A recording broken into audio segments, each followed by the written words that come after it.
Hello everyone. तो आज इस वीडियो में हम पढ़ने वाले हैं टिंटन एब्बे को पढ़ने वाले हैं, जो विलियम वर्ड्सवर्थ की मोस्ट इंपॉर्टेंट पोएम्स हैं, जहां से आपकी लाइनें भी आएंगी। तो ये थ्योरी बेस्ड वीडियो होगी और पूरी जो इंपॉर्टेंट लाइनें हैं, ऐसा नहीं कि पूरी पोएम ही पढ़ने वाले हैं, जो इंपॉर्टेंट लाइन है वही पढ़ेंगे इस वीडियो में, ठीक है। लेकिन उसके पहले ये थ्योरी बेस्ड पीडीएफ है, ये तीनों पीडीएफ है। अगर आपको इस पीडीएफ के बारे में अधिक जानकारी लेनी है तो या फिर लेना है पीडीएफ, तो इस नंबर पर आप व्हाट्सअप कर सकते हैं। ये आपकी प्रैक्टिस है, ये वन लाइनर, ये भी प्रैक्टिस है। तो तीनों पीडीएफ या 6 पीडीएफ में जो भी आपको चाहिए आप उस नंबर पे व्हाट्सअप करके ले सकते हैं, ओके, या जानकारी भी ले सकते हैं। चलिए आते हैं आप, ये बहुत इंपॉर्टेंट पोएम है विलियम वर्ड्सवर्थ की, तो इसको हम डिस्कस करेंगे, जो बहुत ही इंपॉर्टेंट है। Lines composed of few miles above Tintern एबे। फुल टाइटल इसका क्या है? Lines composed of few miles above Tinton Abbey on revisiting the banks of Wye during a tour July 13, 1798। ये तो हो गया इसका फुल टाइटल, ये याद रखना है। और इसके ऑथर कौन है? तो विलियम वर्ड्सवर्थ हैं। ये इनका टाइम पीरियड है। विलियम वर्ड्सवर्थ क्या है? ये इंग्लिश रोमांटिसिज्म के फाउंडेशनल फिगर कहलाते हैं, ठीक है। और क्या इंपॉर्टेंट इसमें हो सकता है आपका टिंटन एबे? तो सबसे पहले ये फुल टाइटल याद रखिएगा, ओके। और 13 जुलाई 1798 में ये पोएम आई हुई, ये भी याद रखिएगा, ये फुल टाइटल में ही आ जाता है, ठीक है। ये पोएम अपने deep connection with nature and emotion के लिए जानी जाती है। नेचर के बारे में बात किया है उन्होंने, इमोशन के बारे में वो क्या फील करते हैं नेचर को लेके, स्पिरिचुअल वर्ड के बारे में उन्होंने बात किया है। Believed in the power of memory and introspection, ठीक है। डेट कब ये पोएम लिखी कब गई थी? तो ये याद रखना है, जुलाई 13, 1798 में ये पोएम लिखी गई थी। और पहली बार ये पब्लिश कब हुई थी? फर्स्ट पब्लिश लिरिकल बैलेट्स में हुई थी, ये याद रखना है, ठीक है। लिरिकल बैलेट्स में ये इंक्लूडेड थी पोएम, वहीं पे ये पब्लिश हुई, ठीक है। और यहाँ पे लिरिकल बैलेट्स की बात हो रही है, को ऑथर्ड कौन है? तो सैमुअल टेलर कॉलरिज है। यहाँ पे लिरिकल बैलेट्स की बात हो रही है क्योंकि लिरिकल बैलेट्स इन्होंने क्या किया था? सैमुअल टेलर कॉलरिज के साथ ही मिलकर लिखा था। थोड़ा जल्दी करेंगे। और क्या इंपॉर्टेंट हो सकता है इस पोएम से रिलेटेड, जो आपके एग्जाम में पूछी जा सकती है? तो this collection marked the official beginning, यहाँ पे this collection marked the official beginning of romantic movement in England, ठीक है। तो वो जो लिरिकल बैलेट्स है वो रोमांटिक मूवमेंट माना जाता है, जिसमें से आपकी टिंटन एबे इंक्लूडेड थी। तो यहाँ पे टिंटन एबे वैसे भी ये इंपॉर्टेंट हो जाता है, लिरिकल बैलेट्स में इंक्लूड थी, इस वजह से ये इंपॉर्टेंट भी हो जाता है। ऐसा कहा जाता है कि ये एक ड्रामेटिक मोनोलॉग है, क्योंकि जब ये my sister, dear dear sister करके बुलाते हैं ना, ड्रोथी को एड्रेस करते हैं, तो यहाँ पे ड्रोथी जो होती हैं वो बोलती तो नहीं है, कि ड्रामेटिक मोनोलॉग यही होता है, स्पीकर खुद बोलता है, लिसनर सिर्फ सुनता है। लिसनर जो होता है वो पैसिव होता है, स्पीकर एक्टिव होता है। तो ड्रामेटिक मोनोलॉग कहा जाता है। स्पीकर कौन है? खुद ही वर्ड्सवर्थ हैं। और इन्होंने ये जो है ये एड्रेस करते हैं अपनी बहन ड्रोथी को, who is present but remains silent, जो वहाँ पे प्रेजेंट तो है वर्ड्सवर्थ की यादों में, या यूँ बोलो कि प्रेजेंट तो है लेकिन वो चुप है। तो ये ड्रामेटिक मोनोलॉग, वो अपने सिस्टर से बात कर रहे हैं। आगे की लाइन में हम देखेंगे, यहाँ पे लाइन में देखेंगे अपनी सिस्टर से बात कर रहे हैं, बट सिस्टर सिर्फ सुन रही हैं। तो ये ड्रामेटिक मोनोलॉग हो जाता है वो। अच्छा, इसमें कौन सा फॉर्म यूज़ हुआ है? तो ये जो पोएम है ना, ये ब्लैंक वर्ड्स में लिखी गई है, ये याद रखना है। अनराइम्ड आयम्बिक पेंटामीटर में लिखा गया है। जब बात ब्लैंक वर्ड्स की आ जाएगी तो आयम्बिक पेंटामीटर में लिखा गया है, और ये अनराइम्ड होता है ब्लैंक वर्ड्स। और इसमें क्या इंपॉर्टेंट पोएम है, मतलब एलिमेंट्स हैं? Give the poem natural flowing rhythm ideal for deep philosophical reflection. इसमें हमको बहुत सारी चीज़ें देखने को मिलती हैं इस पोएम में। नेचर के प्रति उनका कैसा लगाव है, ठीक है, उनके जो फिलोसफिकल रिफ्लेक्शन है, वो सारी चीज़ें इसमें देखने को मिलेंगी। और ओकेशन एंड सेटिंग, इसकी सेटिंग कहाँ रखी है टिंटन एबे की? The poem is set above the ruins of Tintern एबे नियर द रिवर वाय। तो ये याद रखना है, ठीक है। टिंटन एबे में तो है इसकी सेटिंग, लेकिन किसके नज़दीक है? वाय रिवर के नज़दीक है टिंटन एबे, तो वहाँ पे इसकी सेटिंग रखी हुई है, ये याद रखना, ये बहुत इंपॉर्टेंट है। Wye river. Wordsworth is revisiting the place after, तो वर्ड्सवर्थ यहाँ पे दोबारा आते हैं तब ये लिखते हैं, ठीक है। प्लेस आफ्टर 5 ईयर्स यहाँ पे हो गया है, ठीक है, यहाँ पे 5 ईयर्स हो जाएगा, यहाँ पे आ गया है। तो वर्ड्सवर्थ यहाँ पे रिविजिट कर रहे हैं, कब? 5 साल के बाद, यानी कि ये आए थे 5 साल पहले भी यहाँ पे आए थे, ठीक है। 1793 में ये पहली बार आए थे, उसके बाद आफ्टर 5 ईयर 1798 में ये दोबारा फिर यहाँ पे रिविजिट इन्होंने किया, ठीक है। आगे देखेंगे, he reflect on how is connection. अच्छा, स्पिरिचुअल है, फिलोसफिकल है, इतना इंपॉर्टेंट नहीं है, ये ध्यान दीजिएगा। मेन वही था सारा कि कब पब्लिश हुआ, और कौन सी थीम है ये याद रखना है। कॉन्टेक्स्ट देखेंगे, लोकेशन क्या है इसका, तो साइनिक वाई वैली है, Wales near the ruins of Tintern Abbey. Time क्या है, Wordsworth revisiting the spot after 5 years। ठीक है, ये इंपॉर्टेंट। अब आते हैं इंपॉर्टेंट लाइंस पे। वो तो हो गया पोएम के बारे में जो एडिशनल नॉलेज जानकारी थी वो हमने ले लिया। अब आते हैं इंपॉर्टेंट लाइन पे। सारी इंपॉर्टेंट लाइन रहेंगी, ठीक है, सारी इंपॉर्टेंट लाइन रहेंगी, इसको देख लेते हैं। तो वर्ड्सवर्थ यहाँ पे रिविजिट टिंटन एबे में आए हैं, जिसे 5 साल पहले आए थे वर्ड्सवर्थ। तो 5 साल पहले जो उन्होंने नेचर को देखा था, तब वो यूथ थे, तब वो क्या थे, यूथ थे, युवा थे। और 5 साल के बाद आए हैं तो वो एक अडल्ट हो गए हैं। ठीक है, तो ये याद रखना, जैसे वो यूथ में जैसे नेचर को देखा था उन्होंने, और जब अब 5 साल के बाद आए हैं तो अब उनका नज़रिया कैसा हो गया नेचर को देखने का, क्या क्या चीज़ें चेंज हुई, उसी में यही चीज़ सारी चीज़ें इन्होंने इस पोएम में बताई है कि 5 साल पहले और 5 साल के बाद की कंपैरिजन इन्होंने किया है, नेचर में क्या बदलाव आए हैं या फिर मेरे सोच और विचार में क्या बदलाव आए हैं नेचर को देखने के तरीके से। ठीक है, आते हैं 5 years है पास्ड, 5 साल बीत गए। 5 summers 5 गर्मियाँ बीत गई with the length of 5 long winters। और ये जो गर्मियाँ हैं ना, मतलब 5 साल बीत गए, 5 गर्मियाँ जिनकी जो लंबाई थी इतनी लंबी थी कि मानो 5 लंबी सर्दियाँ जितना महसूस हुई।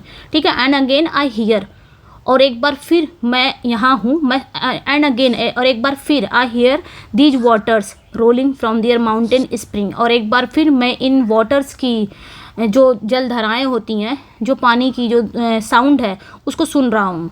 वाटरफॉल जो होता नहीं है, वाटरफॉल, उसकी ध्वनि को, उसकी साउंड को फिर से सुन रहा हूँ। विद द सॉफ्ट आइलैंड मरमर, जो पर्वतों के स्रोत से कहाँ जा रही है, जो पर्वतों के स्रोत से बहती है।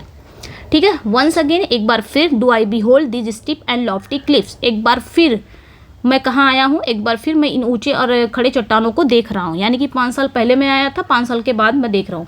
तो यहाँ पे कहने का मतलब ये है कि वर्ड्सवर्थ यहाँ पे क्या बता रहे हैं कि पिछली बार जब वो इस जगह पर आए थे, यानी कि टिंटन एबे में आए थे, तब से 5 साल बीत चुके हैं। पहले लाइन में ये बताया जा रहा है, और उन्होंने 5 गर्मियों का शब्द यहाँ पे यूज़ किया है। 5 summers मीन्स ये इंडिकेशन कर रहा है कि 5 समर की बात यहाँ पे ये हो रही है कि वो इन वर्षों की खूबसूरत ऊर्जावान ऋतुओं को याद कर रहे थे।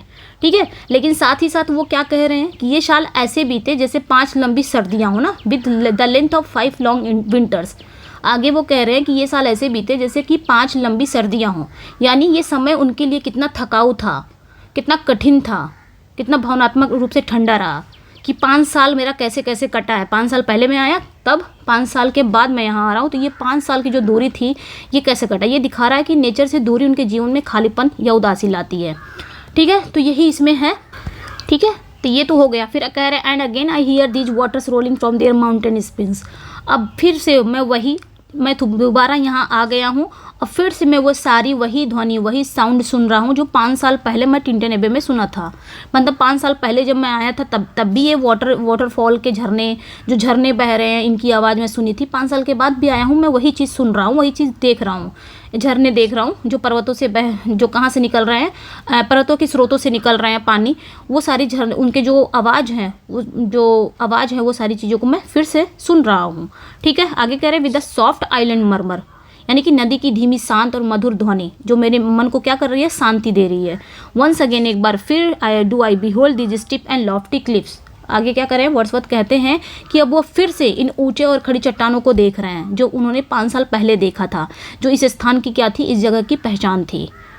ठीक है, तो यहाँ पे वही चीज़ कह रहे हैं कि 5 सालों में बहुत कुछ बदल सकता है, लेकिन नेचर वैसी की वैसी ही बनी हुई है, और वही फिर से भावनात्मक रूप से जोड़ती है। यानी कि 5 साल पहले, देखिए, अगर एक 5 years रहता है ना, मतलब 5 साल में बहुत कुछ बदल सकता है, लेकिन वर्ड्सवर्थ के लिए जो नेचर 5 साल पहले था वही 5 साल के बाद है। वो तब भी वही मुझे भावनात्मक आराम, मुझे आनंद देती थी, शक्ति देती थी। आज भी वही चीज़ें मुझे, शांत मधुर ध्वनि, आज भी वही चीज़ें, सब कुछ मुझे नेचर में मिलती है। आगे के देखेंगे, दीज ब्यूटियस फॉर्म्स।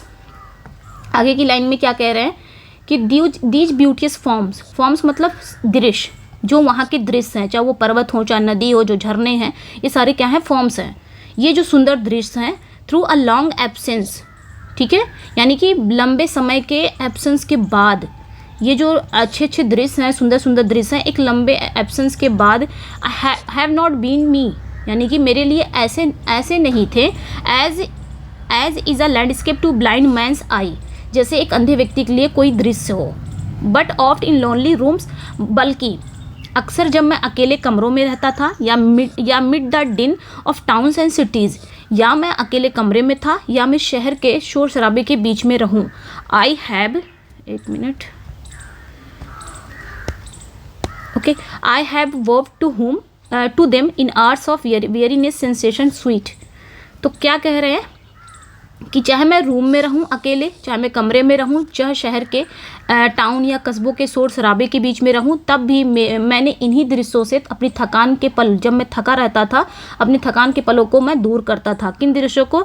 यही जो नेचर का सीन है, जो नेचर के दृश्य हैं। यहाँ पे इन्होंने दृश्य की बात कही है ना, यहाँ पे ब्यूटीफुल फॉर्म्स की बात कही है।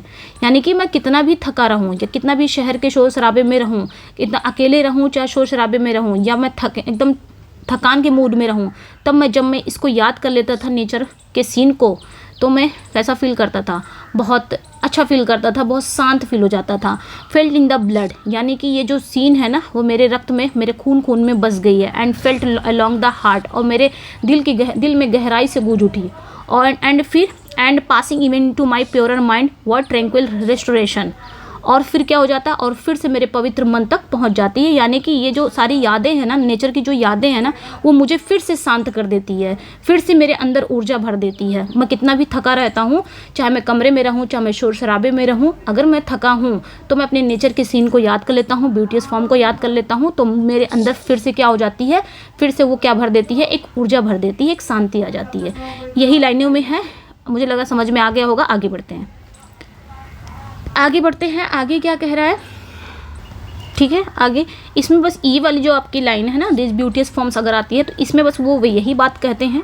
इसमें यही कहते हैं कि ये जो ब्यूटीफुल फॉर्म है, ये जो दृश्य है, अब ब्यूटीफुल फॉर्म मैंने बता दिया किसको किसको उन्होंने बोला है। ब्यूटीफुल जो फॉर्म है, यानी कि पेड़, नदी, चट्टानें, जो झरने हैं, जो नेचर हैं, उनको उन्होंने ब्यूटीफुल फॉर्म कहा है, ठीक है। ये जो ब्यूटीफुल फॉर्म है, तो ये मैं भले यहाँ पे नहीं था, 93 में नहीं था, ये यादें इतनी मेरे अंदर जीवित थी, इतनी सजीव बनी रही कि किसी अंधे व्यक्ति की तरह इस दृश्य से वंचित नहीं रहा मैं। यानी भले ही मेरा शरीर यहाँ पे 93 पे नहीं था, लेकिन मेरा मन और मेरी कल्पना हमेशा, ये दृश्य हमेशा उनके साथ था। यानी कि मैं अपने अंदर हमेशा रखा रहा। यादें, कल्पना के माध्यम से नेचर की शक्ति को अनुभव मैंने किया, ठीक है। इसमें यही बात कह रहे हैं। आगे हम बढ़ते हैं, ठीक है, यहाँ तक हो गया था। और ये वो बात कहते हैं कि जब मैं थका रहता हूँ या निराशा के समय बहुत दुखी रहता हूँ, तो मैं ये क्या करता हूँ, नेचर को याद कर लेता हूँ। इन्हीं यादों से मुझे क्या मिलता है, एक सेंसेशन स्वीट मिलता है, ठीक है, जब मैं नेचर को याद करता हूँ। यानी कि सेंसेशन स्वीट मतलब मधुर संवेदनाएं मिलती हैं, जिससे मेरा मन क्या हो जाता है, हल्का हो जाता है, जब मैं नेचर को याद कर लेता हूँ, ठीक है। तो ये चीज़ें इसमें इन्होंने बताई है। और felt in the blood and felt along the heart, यानी कि ये संवेदनाएं केवल मानसिक नहीं रहती है, बल्कि शारीरिक और भावनात्मक भी रहती है। यानी कि ये जो खुशी मुझे मिलती है, जो शांति मिलती है, ये मेरे अंदर तक खुशी कर, मतलब मेरे अंदर तक को खुश कर देता है। जैसे दिल की धड़कनों या फिर मेरे ब्लड में महसूस हो जाती है चीज़ें कि क्या सुकून है। प्रकृति की, नेचर को याद करना एक शारीरिक सुकून है मुझे, ठीक है, यही चीज़ कहते हैं।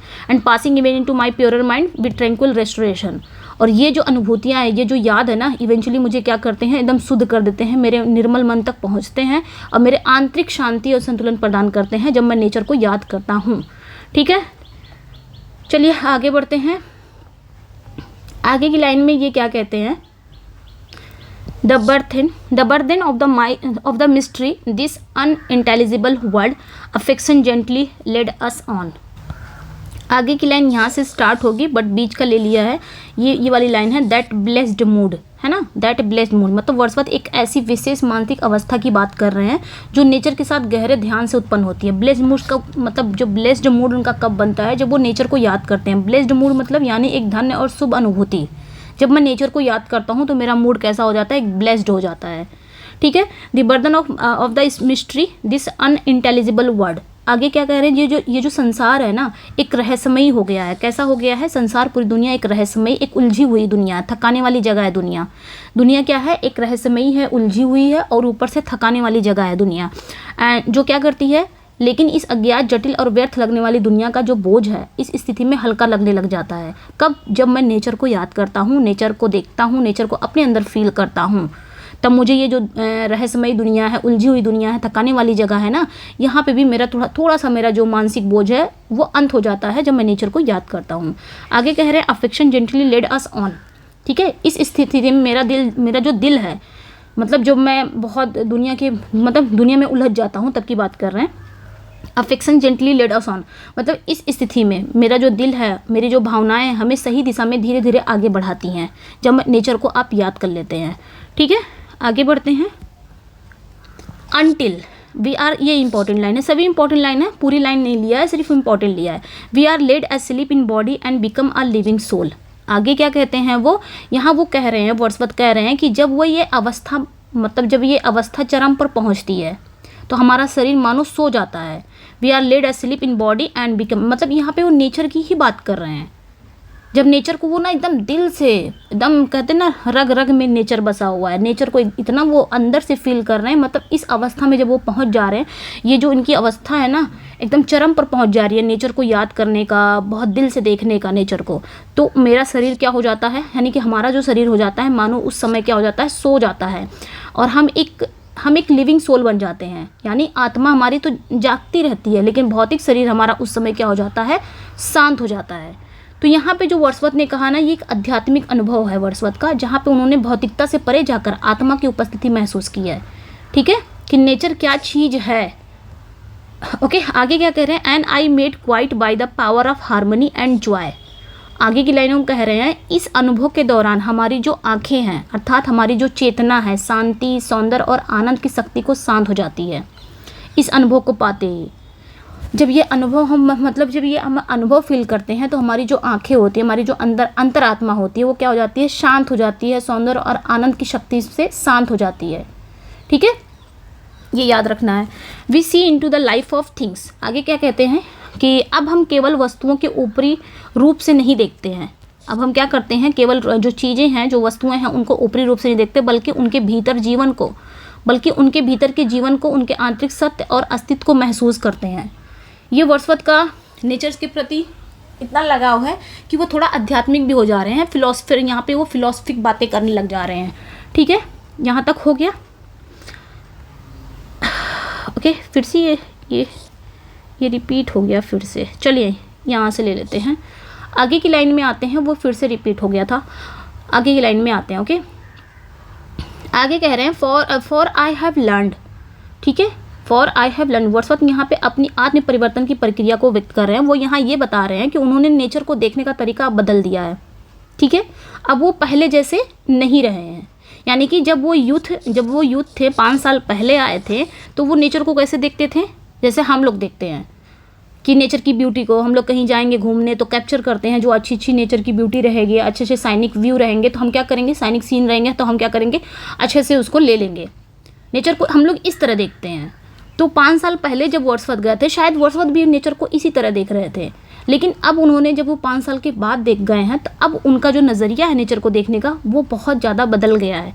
तो वहाँ पे ये बात कह रहे हैं कि अब मैंने सीखा है, या अब यहाँ पे वो बता रहे हैं कि नेचर को देखने का तरीका अब मैंने क्या किया है, बदल लिया है। अब मैं पहले जैसा नेचर को नहीं देख रहा हूँ। यानी कि जब वो यूथ थे, उस समय वो अनुभवहीन थे, उन्हें नेचर को केवल सांसारिक आनंद दिखता था, दृश्य, सौंदर्य, उत्तेजना के रूप में देखते थे। और आज एक समय ऐसा आ गया है कि वो बदल दिए हैं नेचर को देखने का तरीका। ठीक है, उस समय जब थे तो वो बेखबर थे, भावनात्मक उत्साह से भरे थे, जहाँ नेचर से उनकी संबंध पुरानी इंद्रियों और भावनाओं तक बस सीमित थी। ओके, यहाँ तक हो गया। अब आगे बढ़ते हैं, यहाँ तक हो गया था थॉटलेस यूथ तक। But hearing often times the still sad music of humanity, ये इंपॉर्टेंट लाइनें हैं, कितनी बार पूछी गई है। आगे क्या कह रहे हैं, but hearing often time the still sad music of humanity. अब आगे की बात ये कह रहे हैं कि अब वो क्या हो गए हैं, एक परिपक्व व्यक्ति के रूप में हो गए हैं। पहले वो यूथ थे, पहले थॉटलेस यूथ थे, यानी कि एक युवा और अनुभवी व्यक्ति थे उस समय जब 5 साल पहले गए थे, लेकिन अब जब वो गए हैं तो वो क्या हो गए हैं, एक परिपक्व व्यक्ति के रूप में हो गए हैं। अब नेचर को केवल आनंद का स्रोत नहीं मानते हैं। ऐसा नहीं कि नेचर सिर्फ आनंद है, यानी कि अच्छे सीन ले लो, कैप्चर कर लो, हाँ बहुत सुकून मिल रहा है, अब ये चीज़ें नहीं कर रहे हैं। अब इस चीज़ों को नहीं, मतलब नेचर को अब अलग तरीके से देख रहे हैं। ठीक है, यहाँ पे उन्होंने ये बात कही कि अब वो नेचर को केवल आनंद का स्रोत नहीं मानते, बल्कि उसमें मानव जीवन की उनको पीड़ा दिख रही है। विवेकपूर्ण शांति को महसूस करते हैं। यहाँ पे स्टिल सैड म्यूजिक की बात उन्होंने किया है ना, ये एक सिंबल है। क्या सिंबल है? ये दिखा रहा है कि अब नेचर के अनुभव में उन्हें मानवता की गूंज दिखती है, जीवन के संघर्ष दिखते हैं, दुख की झलक भी मिलती है। अब नेचर को इस तरह वो देखने लगे हैं। ठीक है, आगे बढ़ते हैं। आगे की लाइन में क्या कहते हैं कि आगे की लाइन में कहते हैं and I have felt a presence that disturbs me with the Joy of elevated thoughts. आगे कह रहे हैं कि एंड आई हैव फेल्ट, अब मैंने महसूस किया है। ये कोई साधारण भावना नहीं है, मतलब यहाँ पे वो क्या कह रहे हैं, एक डिवाइन प्रेजेंस की बात कर रहे हैं कि एंड आई हैव फेल्ट, अब उन्होंने महसूस किया है। क्या महसूस किया है? यहाँ पे वर्ड्सवर्थ ना नेचर में एक रहस्यमयी और डिवाइन प्रेजेंस को महसूस करते हैं। अब यहाँ पे देखिए, यहाँ पे अब नेचर को वो किस तरह देख रहे हैं, यानी कि उनके अंदर ये भावना कैसी जग रही है, डिवाइन वाली भावना आ रही है। अब वो नेचर को उस तरह देख रहे हैं, कह रहे हैं ये कोई साधारण भावना मेरे अंदर नहीं है, बल्कि एक सबलाइम अनुभव है जो आनंद और विस्मय दोनों से भरपूर है। यहाँ पे उन्होंने प्रेजेंस इसी की बात किया है कि एक आध्यात्मिक शक्ति है जो दृश्य जगत में तो है पर उससे कहीं गहरे स्तर पर व्याप्त है। ठीक है, आगे कह रहे हैं that disturbs me with the Joy of elevated thoughts, और ये जो उपस्थिति है उन्हें क्या कर रही है, डिस्टर्ब कर रही है।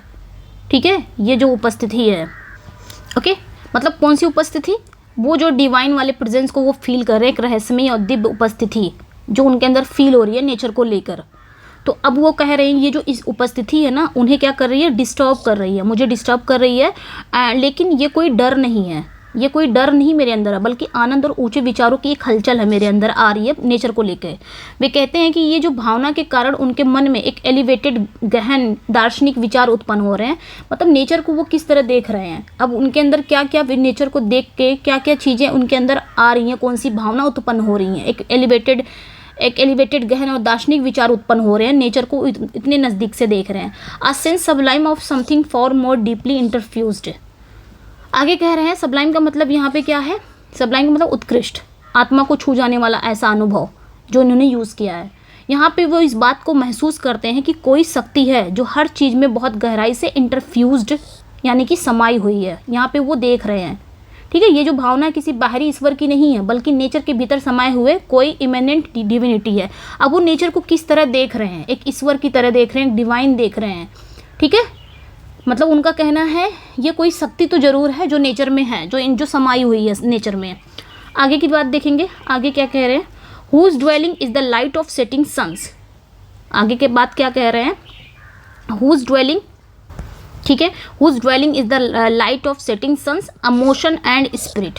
आगे कह रहे हैं कि वह शक्ति जो सूरज के डूबते प्रकाश में बसती है, ऐसी शक्ति जो समुद्र के गोल लहरों में है, जीवित हवा में है, नीले आकाश में है, मनुष्य के मन में है, माइंड ऑफ मैन में है। तो यहाँ पे एक पैंथीज में हो गए हैं वर्ड्सवर्थ, क्या हो गए हैं यहाँ पे, पैंथीज में हो गए हैं। ये याद रखें, यहाँ पे थोड़ा सा उनको पैंथीज में यहाँ पे दिख रहा है, यानी कि उनको हर जगह, मतलब जहाँ ईश्वर, उनका कहना है कि ईश्वर हर जगह मौजूद हैं, जहाँ ईश्वर हर जगह उनको दिखाई दे रहे हैं। नेचर व मनुष्य के मन में दोनों उनके आवास हैं, नेचर जो है और मनुष्य है उनके मन में ईश्वर का आवास है। तो पैंथीज्म यहाँ पे दिखाई दे, मतलब थोड़ा पैंथीज्म हो रहे हैं, यहाँ पे दर्शा रहे हैं कि यहाँ पे उनको लग रहा है कि सब जगह ईश्वर ही ईश्वर है। ठीक है, और यहाँ पे इमोशन एंड स्पिरिट की बात कर रहे हैं, गति और आत्मा जो हर सोचने वाली वस्तु होती है, हर विचार के यहाँ पे प्रेरित करती है। तो यहाँ पे यही बताने की कोशिश कर रहे हैं वर्ड्सवर्थ कि नेचर कोई निष्क्रिय चीज़ नहीं है, जो नेचर है ना कोई निष्क्रिय चीज़ नहीं, बल्कि वो भी एक एक्टिव स्पिरिट है। कैसी है, एक इंसान की तरह है और हर जीवन और विचार में मौजूद है जो नेचर है। तो ये लाइनें आपको समझ में आनी चाहिए कि मतलब वहाँ पे पैंथीज्म, मतलब यहाँ पे वर्ड्सवर्थ पैंथीज्म में जा रहे हैं कि जहाँ ईश्वर हर जगह ईश्वर है, और नेचर और मनुष्य के मन में दोनों उसके आवास हैं। आगे कह रहे हैं कि नेचर कोई निष्क्रिय नहीं है, नेचर एक्टिव स्पिरिट है।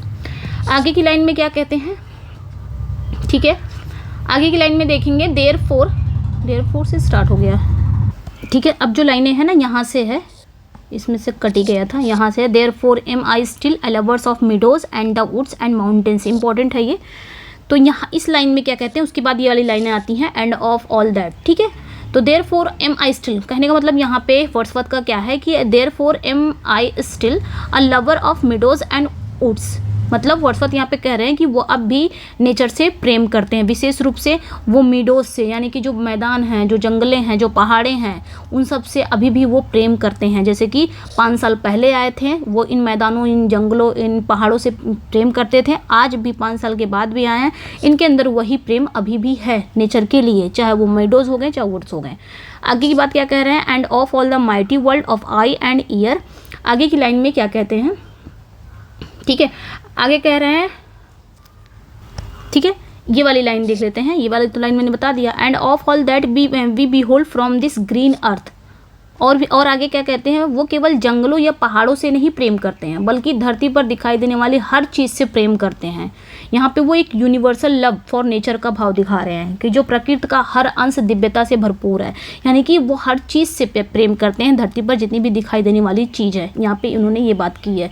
Of all the mighty world of I and year. आगे की लाइन में क्या कह रहे हैं, यहाँ पे इन्होंने सेंसरी वर्ल्ड का यूज़ किया है, मतलब वो संसार जिसे हम आँखों से देखते हैं और कानों से सुनते हैं। यहाँ पे उन्होंने यही बात की है कि वो संसार जिसे हम आँखों से देखते हैं और कानों से सुनते हैं। मतलब वर्ड्सवर्थ यहाँ ये बता रहे हैं कि उनकी जो प्रेम भावना है केवल दृश्य या केवल सुनना, केवल देखना, केवल सुनना अनुभव तक सीमित नहीं है कि हम दुनिया को देख रहे हैं या नेचर को हम बस देख रहे हैं और सुन रहे हैं, बल्कि उसमें भी गहराई में जाती है, मतलब उससे भी वो गहराई से जुड़े हुए हैं नेचर से। ठीक है, both word they have create and word perceive. आगे की बात क्या कह रहे हैं, आगे यहाँ पे वर्ड्सवर्थ क्या कह रहे हैं कि both word they have create. आगे की लाइन में कह रहे हैं कि वर्ड्सवर्थ कह रहे हैं कि जो मनुष्य की इंद्रियां होती है, जो आई यानी कि ईयर, मनुष्य की जो इंद्रियां होती है, जो कुछ देखती है, सुनती है, वो पूरी तरह से बाहरी वस्तु नहीं होती है। ऐसा नहीं कि हमने बाहर देख लिया, बल्कि हमारी जो चेतना उसका आंशिक निर्माण भी करती है। जैसे हमने कोई चीज़ देखा, कोई चीज़ सुना, बस ये कहते हैं देख लिया, सुन लिया, ख़त्म हो गया, नहीं, हमारे अंतरात्मा तक वो जाती है, चीज़ें कॉन्शियस माइंड तक जाती है, वो अलग से नया नया चीज़ क्रिएट करता है। यहाँ पे वर्ड्सवर्थ उन्होंने यही बताया है।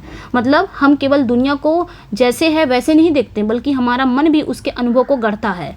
ठीक है, यहाँ पे बताने का इनका ये मतलब है। आगे की लाइन में आते हैं, ये बहुत इंपॉर्टेंट है। यहाँ पे ड्रामेटिक मोनोलॉग दिखता है, my dear dear sister this prayer I make. ठीक है, यहाँ पे दिख रहा है मेरी प्यारी प्यारी बहन, दिस प्रेयर आई मेक, मैं ये प्रार्थना करता हूँ, नोविंग that nature never did betray the heart that loved her. ठीक है, ये जानते हुए कि नेचर कभी धोखा नहीं देती उस दिल को जो उससे सच्चा प्रेम करता है। ठीक है, this her privilege to lead from joy to joy, ये उसका विशेष गुण है। वो हमारे जीवन के सभी वर्षों को क्या करती है, हमें एक आनंद से दूसरे आनंद की ओर ले जाती है।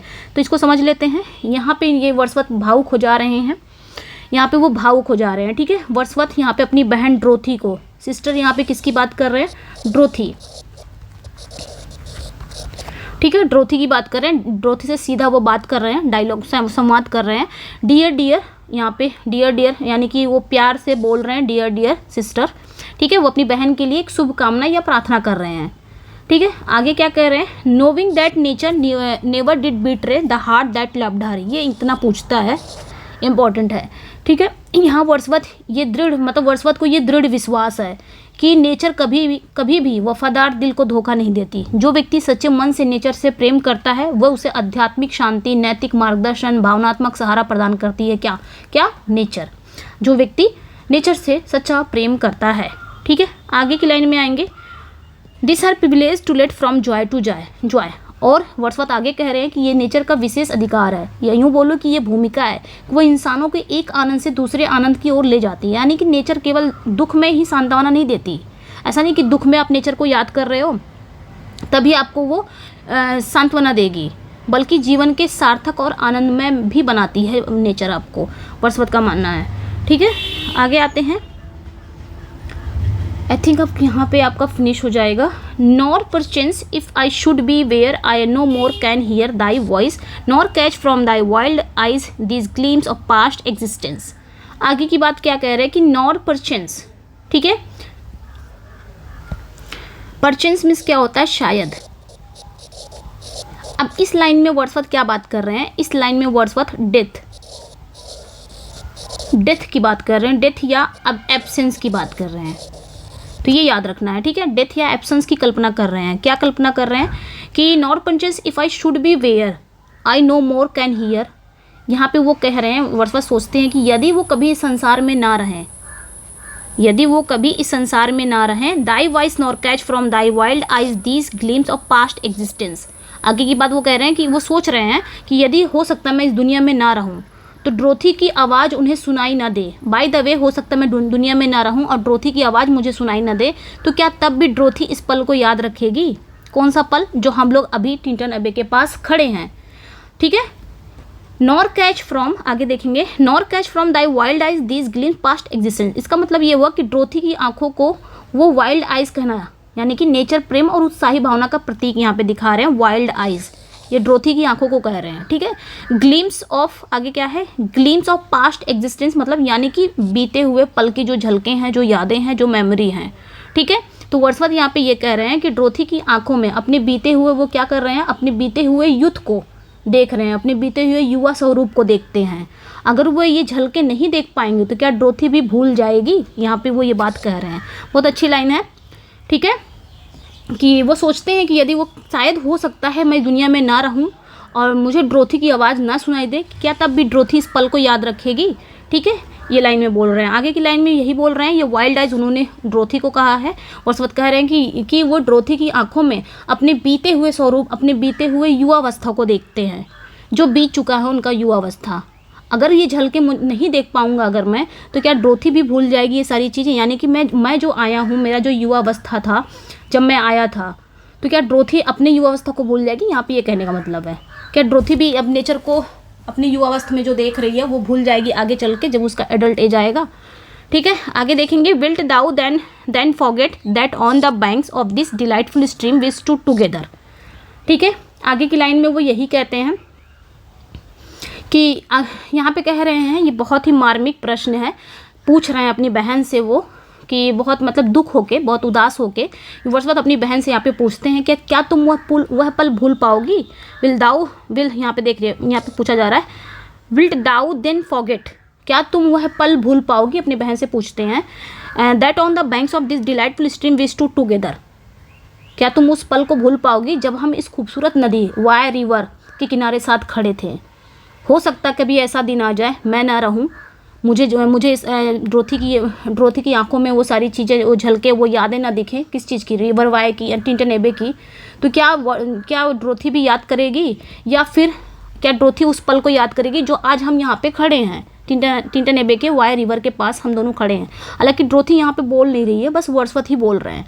ड्रोथी यहाँ पे साइलेंट है, इसलिए इस जो लाइन को ना कहा गया है कि मतलब ये जो पोएम है कहा गया है ड्रामेटिक मोनोलॉग है, ठीक है। तो ये लाइनें थी और अब नहीं है, इतना ही इंपॉर्टेंट लाइनें थी। कैसा लगा अपना फीडबैक ज़रूर बताइएगा, अपना फीडबैक ज़रूर दीजिएगा, ठीक है। मतलब यहाँ पे वो क्या कह रहे हैं, वो थोड़ा डर जा रहे हैं, किससे? डेथ के डर के, कि हो सकता है समय भाई है, समय है, आज है कल नहीं रहेगी।